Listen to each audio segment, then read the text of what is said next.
আচ্ছা, এটা হচ্ছে আমাদের সি প্যানেল। ওকে, আমাদের ডোমেনের নাম হচ্ছে এটা। তো আমরা যদি কোনো সি প্যানেল অ্যাক্সেস করতে চাই, তো সি প্যানেল লিঙ্কটা হবে কোনো যে কোনো সাইটের জন্য তার ডোমেনের নেম প্লাস এটা, অথবা সি প্যানেল ডট অমুক ডট কম। ওকে,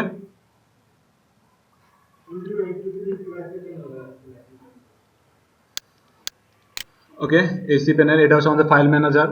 এখানে আমরা কোনো কিছু আপ করতে পারবো, যা কিছু আপ করবো সব এটার মধ্যেই। তারপর হচ্ছে ওয়েব ডিস্ক, এতে আমরা কে কত পার্সেন্ট ইউজ করছি। তারপর হচ্ছে যে সরি ডিস ইউজেস, তো হচ্ছে এফটিপি অ্যাকাউন্ট মানে ফাইল ট্রান্সফার প্রোটোকলের অ্যাকাউন্ট যেগুলা। তারপর আছে ব্যাকআপ ফাইল, মানে আমরা কবে কখন ব্যাকআপ নেবো, হ্যান ত্যান ব্যাকআপ সময় তথ্যগুলা। তারপর হচ্ছে ডাটাবেস, আমাদের এই জিনিসটা খুব ইম্পর্টেন্ট পরে। তারপর হচ্ছে যে domain, site publisher, add on domain, এগুলো আগের ক্লাসে তো বলা হয়েছে মোটামুটি। তো আজকে আবার আমরা সাবডোমেইন নিয়ে কাজ করব। ওকে, তারপর ইমেইল অ্যাকাউন্ট, এখান থেকে ইমেইলের সম্পূর্ণ যাবতীয় তথ্য, এখানে সাইটের ভিজিটর বা অ্যানালাইজিং সব যাবতীয় মেট্রিক্স সব এখান থেকে পাবেন। আর ওয়েব সিকিউরিটি, তখন বারবার কেউ আপনার সাইটেতে এক আইপি দিয়ে বারবার পিং করতেছে, আপনি ও তো খাচ্ছে, ফলস পিং করতেছে, আপনার ডাটাবেজে গিয়ে খাচ্ছে, তো আর কি করবেন, ওরা ব্লক করে দিতে পারবেন। আচ্ছা, এখানে অনেক অনেক ফিচার আছে। তো সবচেয়ে মোস্ট ইম্পর্টেন্ট ফিচার হচ্ছে সফট ক্লাউজ। হ্যাঁ, সফট ক্লাউজ এটা কি? আমরা জানি যে ওয়ার্ডপ্রেস দুইভাবে ইনস্টল করা যায়, একটা হচ্ছে ম্যানুয়ালি, একটা হচ্ছে সফট ক্লাউজ দিয়ে।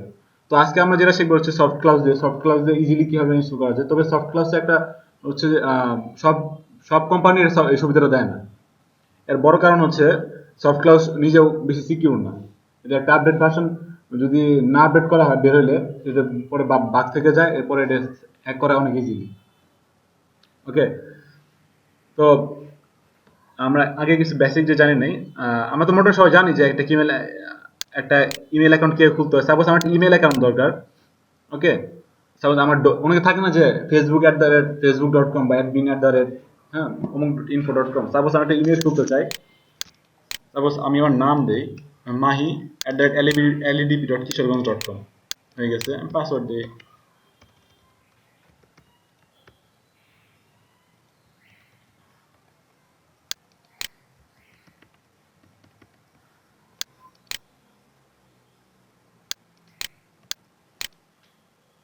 আচ্ছা, এখানে হচ্ছে মেল বক্স কোডটা, মানে একটা মেল এসে একটা মেল কতটুকু সে জায়গায় খাবে। এখানে আছে 1 জিবি, মানে 1024 MB। তো আমরা 1024 MB দিলে তো তবে বেশি হয়ে যায়, আমরা চাইবো এটা একটু কমায় দিই, এই ধরে 150 MB দিই। আচ্ছা, ক্রিয়েট অ্যাকাউন্ট, আমার মেল খুলে ওপেন হয়েছে mahi@ledp.কিশোরগঞ্জ.com। ওকে, আচ্ছা, পরবর্তী লেসনে যাই।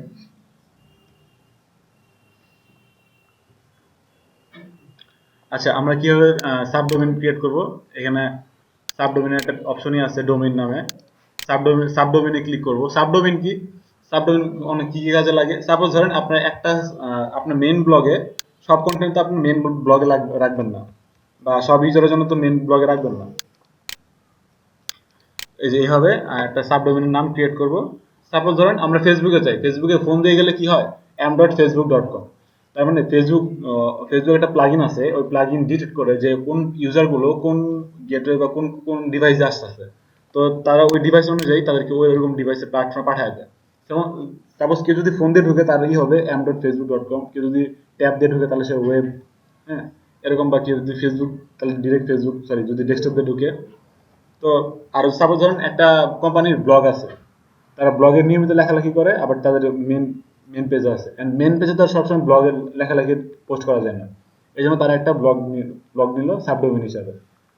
ওকে, এই হলো সাবডোমেইন খোলার নিয়ম। তো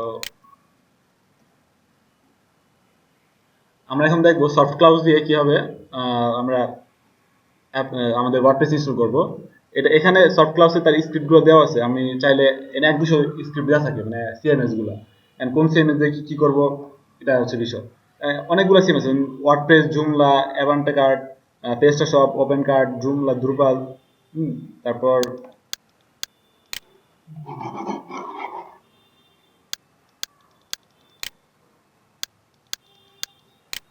আচ্ছা, আমি ওয়ার্ডপ্রেসে ক্লিক করলাম।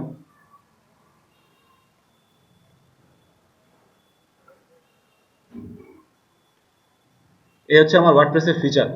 মানে সফট ক্লাউজ ইনস্টল করবো, এক এক কোম্পানি এক এক রকম হতে পারে, সেটা ভয়ের কিছু নাই, শুধু স্ক্রিপ্টে ক্লিক করলে হবে। তারপর ইনস্টল নাও দিলেন। আচ্ছা, আগে আমি একটা ই করছিলাম, ক্রিয়েট করছিলাম, এটা আমি রিমুভ বাইরে দিই।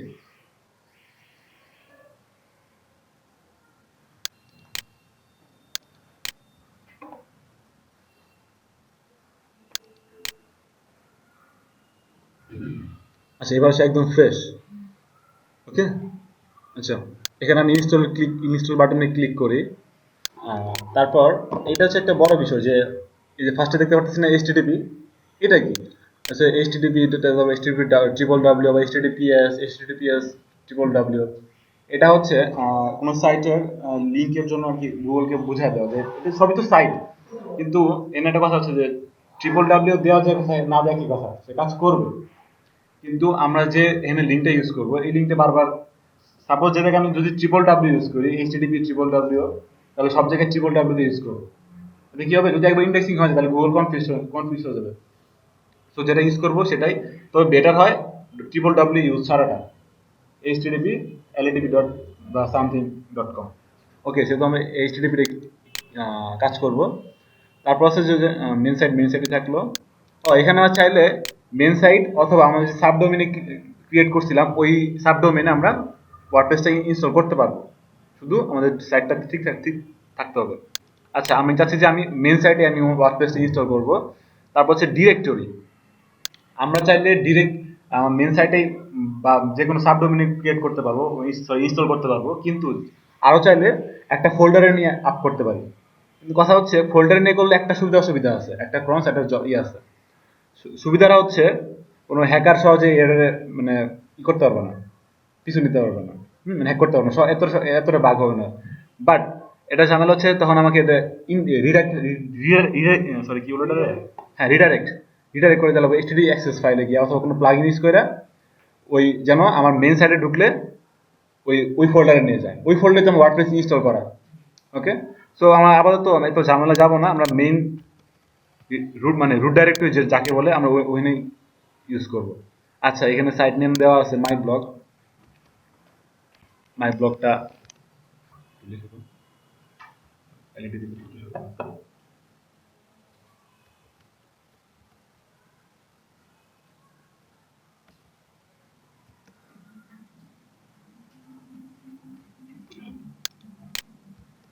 আচ্ছা এখানে আমি কিছু ডেসক্রিপশন দিয়ে দিই।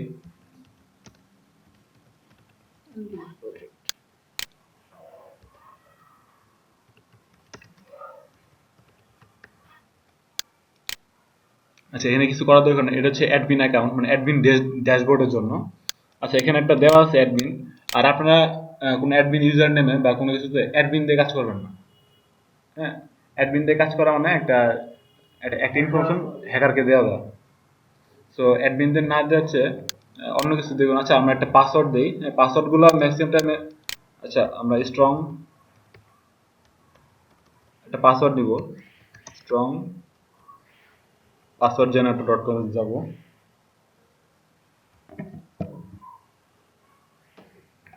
এখানে একটা পাসওয়ার্ড জেনারেট করবো। ওকে, পাসওয়ার্ডটা আসছে, এটা পাসওয়ার্ড কপি, এটা দেখাইলেও পাসওয়ার্ডগুলো লেখা রাখবেন। এখানে একটা আগেই যখন আমরা ওয়ার্ডপ্রেস খুলবো একটা নোটপ্যাডে আমরা একটা বা ডক্স ফাইলে একটা টেবিল বানাবো, টেবিলে লিখে রাখবো ওয়ার্ডপ্রেস উইপি ইউজার নেম অ্যাডমিন আর পাস হচ্ছে এটা। সমস্যা নেই, রেখে দেখলে মানে মুখস্থ করতে পারবে না।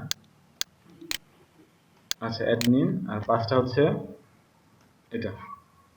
ওকে, আর অ্যাডমিন ইমেল হচ্ছে admin@kishorun.com। আচ্ছা, সাইট ল্যাঙ্গুয়েজ আমরা চাইলে এখান থেকে বাংলাও দিতে পারি।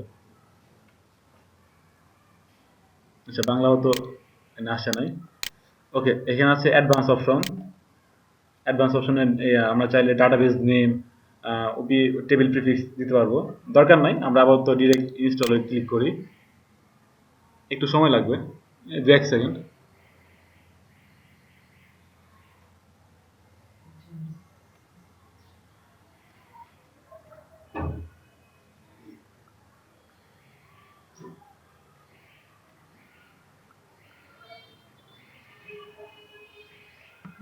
আচ্ছা, আমাদের হয়ে গেছে সাইট। ওকে, আমার সাইটটা ভিজিট করি।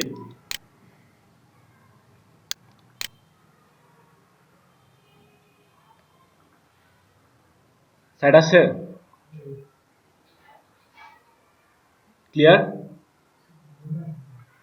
ওকে, তাহলে আমরা এই টিউটোরিয়ালের মাধ্যমে দেখলাম যে কিভাবে এক সফট ক্লাউজে আমরা কোনো ক্লায়েন্টের অথবা আমাদের নিজেদের সাইটে ওয়ার্ডপ্রেস ইনস্টল করব।